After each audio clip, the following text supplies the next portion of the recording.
Dear all, in this episode, we are going to meet a supermom who has made her own place in the world of politics here in the US.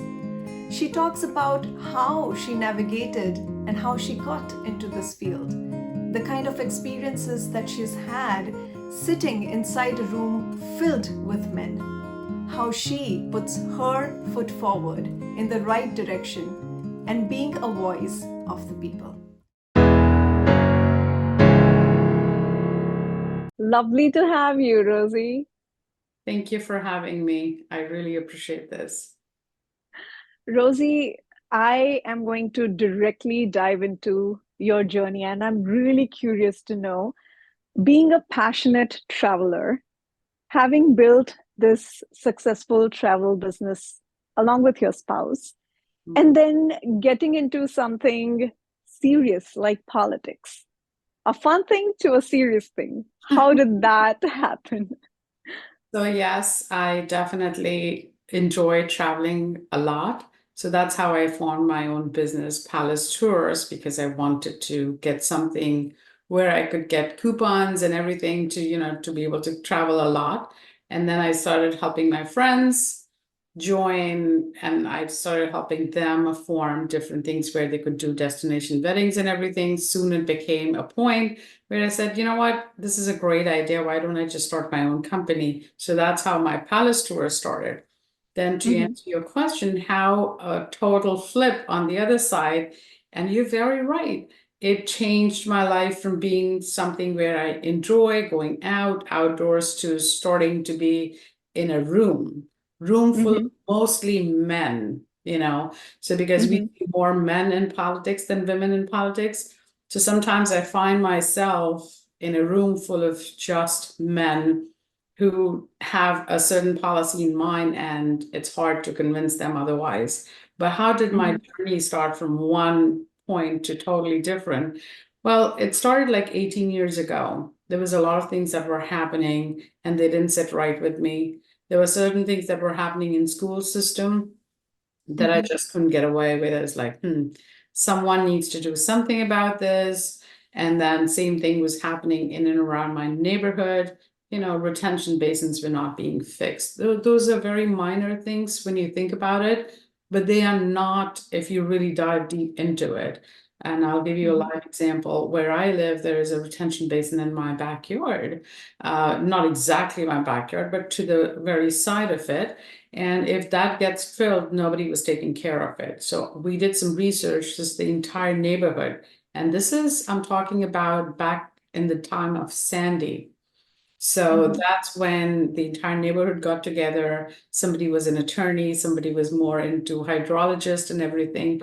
We sat together, we figured it out that if the township does not take care of a retention basin, there is going to be a lot of devastation to multiple different homes, because this gets filled. There's a creek next to us that gets filled, then all the houses next to them are going to get flooded. So then we reached out to the township committee. Nobody did anything. And I said, this is getting nowhere. It seems like we will This have is the time. we will have to get up and do it ourselves. So that was the turning point. While that was happening, things were different things were happening in school system. The curriculum was being changed quite a bit. We were more into AB classes where the kids could go into Ivy school, schools, get good jobs and all that kind of stuff. But it seemed like the education standards were dropping. So then who would fix that? There has to be somebody who does the policy writing. There's someone who does the curriculum, someone who decides which books will be introduced in different schools. So I said, okay, this is it. Then I'm going to get into all this. So gradually I started working my I pulled my friends into it, started working with different things. And then we started forming different groups in schools. There was especially a need for an organization for special needs, because we had a lot of students with special needs. Then we started something called Special Education PTA. That was started by a friend of mine. I helped her out. We stayed on that for several years. We did remarkable things. We were able to, bring a lot of speakers, help a lot of parents. So that's where my initial interest started. And I thought it's not just that you have to follow people to make a difference. You can make a difference all by yourself. Absolutely. And that is a very strong message right there, Rosie. You Mhm. also spoke about getting into a room which is filled with men. Yes, And especially in this field, we have seen that a lot. yes. How is it like, Rosie, when you stand up for the citizens out there, you pick up a topic, you're connecting with them, you're building that connection where people are kind of attaching their hopes Mm-hmm. with you. Mm-hmm. Do you ever feel burdened for being perceived as a really strong leader who can bring that change? Definitely. I have felt that quite a bit, and I have shared that too. And I'm very open when I feel something, I share it right away. So it was funny. I shared an article with you as well where it says Tucker brings big change in Montgomery. So that Mhm. was an article that was written. Someone sent it to me, and I was like, I didn't even know someone was writing this article for me. But it's not about, what I think, it's about what I can do. And I think this is a message that I want to give to all our viewers. Every woman has a leadership quality. It's just when you realize that you have that quality in you. Every woman Mhm. knows how to navigate her way. Every woman knows how to juggle multiple different things, wear different hats. It's just about tapping into your energy and realizing the impact that you can make. And every single person can make an impact. We don't have to wait to gather a group of people and say, hey, would you be the treasurer? Would you be the vice chair? Would you be the chairwoman? And let's just pull together a whole team to move forward. Now, you can be you and you can still make the change. I Mhm. realized that very early on. And yes, I have had those discussions. In fact, I have a friend of mine. She lives in India. She's a former tourism minister. She Mhm. got to, we got friendly after she saw all the tourism things that I did. She reached out to me. She used to come here to United Nations conferences. So we met her several times. So when she found out that I got elected as the chairwoman of Montgomery, she sent me a picture. It Mhm. had a room where Mrs. Indira Gandhi ji was sitting, and they were all men around her. She was the only female sitting and all men standing next to her. That was a Mhm. very powerful picture, and that was very appreciated. Like, I really think that stayed with me forever. Every time I go in a room full of men where I feel Mhm. like, okay, I'm looking at the door and I'm hoping that one other female walks in so I feel like a little bit more comfortable. This was Mhm. at the beginning, I used to feel very uncomfortable. Like, they are all men who have been in politics for, say, over 20 years, 40 years, 60 years. Mhm. I'm just brand new and I'm all by myself. And well, I hate to say this, but I was the only brown girl there as well. So being Mhm. a brown woman, woman of minority, woman of color, it makes a totally different impact.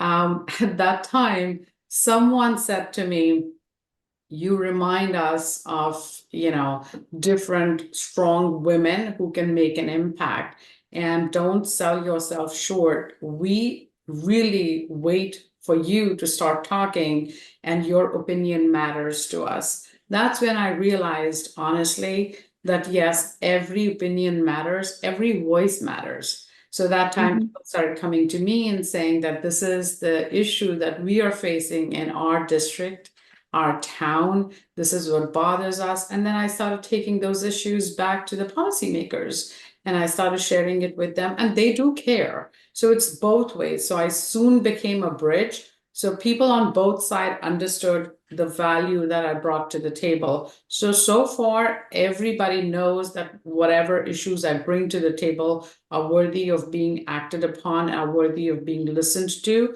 and people do care. That's very good to know, Rosie. Because when we hear you talk, that's how we get a peek into how the system works. Mhm. Because everybody has their own thought process, they have their own perception of how things work. Where do you really get that confidence to make the choices? Where do you get that from? So I think confidence really comes, first of all, every woman is born with that confidence. Every person is born, and I'm not being, biased with just the women. I believe everybody's born with that confidence. It's just that your comfort zone, your confidence, sometimes you will see there are people that are more comfortable within their comfort zone. They're more Mhm. confident when they're around people who they love, their families, dinner tables. But then the same person walks out to an interview and is nervous. Everybody gets nervous. So you really think that these politicians, policymakers, when they go and speak in front of, say, 50,000 people, or big speeches, big stages, they don't get nervous? Sure. Do you not think that they have second thoughts about certain things that they're about to talk? Sure, they do. It is natural to be nervous, but the confidence actually is pretty much a byproduct of the need. My confidence is generated and multiplies and amplifies based on the friend circle I have. My friends really push me. Sometimes I tell them I need to take a step back, and they say, no, you just cannot leave this platform. We really depend on you. There's a lot of things that you're doing. We want you to continue. So I think my confidence comes from my dear friends, and my friends are all over. They are in my town, they are in my home, they're back in India, they're also now my new family, the political world. Mhm. They all give me a lot of courage. So they're like, we value your opinion, and I want to share this with everybody. Never have that thing in you where you think, I am going to be meeting someone who's a politician or a policy maker. How do I just share my information, share my, whatever my story or some concern that I have?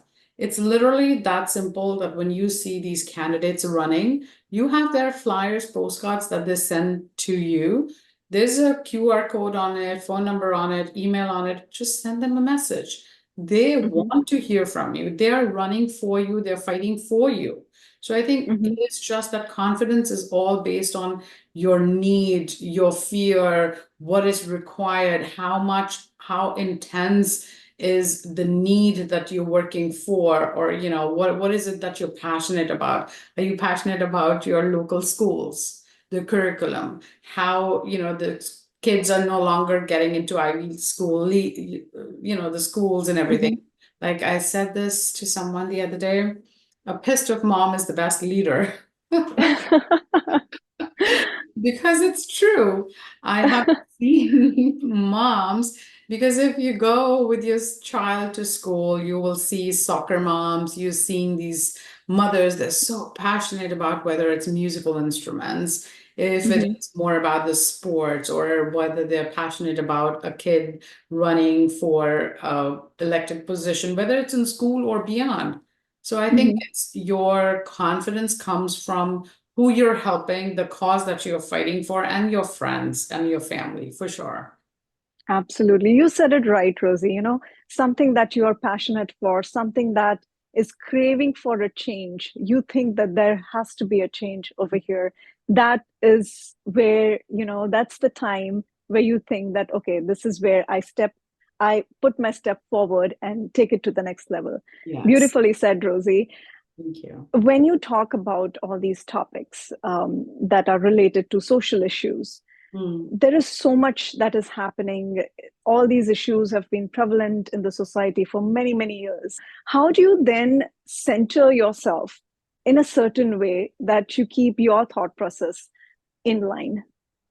So whenever I get into that situation where, the discussion goes in a way where I'm not interested in it, or I don't think my values align with it, I'm very open about it. I'm simply, no Mm-hmm. matter what group I sit in, I feel like honesty is the best way to go in any group that you're in, whether you have your own personal friends that you grew up with, your family, your in-laws, or your kids. So there are some boundaries that I think I create for myself, and I'm very clear about my boundaries. And I share with everybody, even when I go to the political world, where they are only discussing about the policies. And if it doesn't work for me, I'm very honest about it, that I am not comfortable with what is being discussed. So I think either I would prefer not to be a part of this discussion by either leaving this discussion, or it would be the best idea if you would like my opinion and my presence in the room, then let's steer the conversation in a way where I'm comfortable and we are headed to a positive direction. We don't want any kind of situations where maybe I don't agree with this, but it might be very meaningful to another person. But since we are having a discussion or a communication, the communication lines are two-way street kind of communication. So both ends have to agree, both lines have to be open and aligned. So I'm very open about it. I'm like, okay, either I like this way this conversation is going, or I don't. But there are a lot of situations that might have occurred where, you don't want to get involved in something, as you said, which your thoughts don't align to. But yet there are others who think that this topic needs to be moved forward, or this is the point of discussion. So a lot of disagreements might be happening in the room. How do you kind of manage? Sometimes we'll even get rejections. How do you manage all those rejections? So rejections is the first milestone that you have to learn. You will never get it your way, because there is no one right way. Everybody's opinions matter. And I go with a very open mind to any discussions that I go, anywhere that I spend my time, or I invest my time, because I think the most valuable lesson that we learned from COVID is that there's nothing more valuable than your time. So if I'm investing my time in a situation, I go with an open mind, and I truly believe in listening and learning. So maybe at the beginning of the conversation, I might be really totally against the conversation, totally against the idea that has been, proposed in the agenda of that day. And by the end of it, maybe I kind of get pivoted towards that idea. And then I would say, okay, I will brainstorm on it, or I'll give it another thought. Let's have a continued conversation on these. So we sometimes have follow-up communications, discussions, and then I go back home, or I go back after the meeting, I sit with another set of people that are discussing more on that policy or more on that idea that we're trying to implement, but in a different way. So we discuss this multiple different times unless we all come to an agreement. Look, here's what I believe. You can only work if you work as a team. You cannot work, or you cannot achieve things if you want to be all by yourself. Yes, you can have an idea, you can work passionately, but then you need the entire team sort of to come together to work with you. So that frequency has to be aligned. Your values have to be aligned. But I think the best discussions is where nobody agrees, because everybody's coming there with a different perspective on the same issue. I've got a lot into those, yes. That is so true, and working in the team, as you said, that also gives us different perspectives as well towards one thing. So it's always better to do that. Rosy, what would be your message for all the mothers? All the mothers, moms, please be more careful of what is being taught to your students. If your children are grown-up kids like mine are, well, I'm really old. Oh my goodness, my kids, I don't even want to share how old I am, but you look beautiful, young as ever.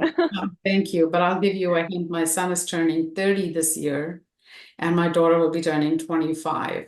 So up until their education time, education was going the way we wanted it to go. And I think, you and I are from that world where when we were growing up, we were told our teacher is our guru, right? Guru is like God. So you would trust your God and you would trust your guru completely, whatever is being taught. But nowadays, teachers are still the same. It's the curriculum that even they don't have a say in it. Who's designing it is the person who should be careful. So during COVID, a lot of parents woke up, they realized what is being taught. So I would really give a message to all moms that you are the leader. Believe in yourself. You are the powerhouse. Just be more careful and see where your kids are headed. And, our next generation is sort of in trouble because of what is being taught in the schools, and everybody gets to hear it all over the news. So please be more careful. Look at the school libraries, the books that are being placed in there. Are they really something that you want your children to look into? My nieces and nephews are much younger. They are middle school, high school, even toddlers. And the school books that I have seen are not the kind of school books that I would like to see. So education, be very careful what is being taught to your children. We do not want to co-parent with the government. We are the parents. God made us, gave us the power to be a parent. So we would like to parent our kids, and we don't want the government to parent our kids. The other thing I want them to know is that be careful, and this is a very strong message that I want to give. A lot of people will be disturbed by this, but I want to say it while I can. There's a lot of drugs that is coming into this country. If that much amount of drug is coming in, I want everyone to ask themselves, who is consuming that drugs? If there's so much money behind those drugs, somebody is consuming. You and I don't think we will be consuming those drugs. I mean, I haven't ever tasted wine or alcohol. But these kids are the ones who will be consuming. So talk to your kids about mental health, drug abuse. I want parents to know that there is a lot of help out there. There are organizations like NAMI. There is another organization, Mental Health Association. Then there is an organization that I started. It is a nonprofit, nonpartisan organization. You can see the banner behind me. It is called United for Impact. If anyone has 30 seconds, please log on to these websites, have a look. There is a lot of help available. And as parents, as mothers, we should learn strategies on how to read those red flags. Most recently, it is devastating, but a true fact, there have been families who have killed their kids and then killed themselves. The last one that happened was in Plainsboro, Indian communities. This is not easy. Like, you can't even slap your child. It's devastating. Something and instead of feeling helpless about it, there is something that you can actually do, as you rightly mentioned. Yes. And it is a step forward in the right direction. Yes. So do that. Absolutely. I completely agree with you. Educate yourself. There is so much power in education and awareness. Please go to these websites, NAMI, Mental Health Association, United for Impact. We are actually training kids with no charges during the summer. We have an internship program at United for Impact. And I'm requesting all moms to please come to this website, have a look. There are some parents that reached out to us. There are some students. And I love it when younger girls reach out to us and say, we want to be the leaders. I'm like, you were born a leader. And if you train these young ladies to be the future leaders, for sure. I mean, that's my passion, to be honest. I would love to see more women in politics. More women are powerful, so I'm not going to say I want to see more women in power. They are already in power, but I would love to see more women in politics. But at the same time, I want moms to please spend a few minutes of your time to see the strategies of reading the red flags. If something is happening to your child or a friend of your child, go to some kind of help before something goes wrong. Absolutely. I would say tap into that, because this is the knowledge that can be life-changing. So thank you so much, Rosy, for doing so much for the citizens, to give your time, your energy, your mind, a piece of yourself to the citizens of this country. Thank you so much for doing that. And thank you so much for your time. Thank you for having me. I appreciate this. Thank you.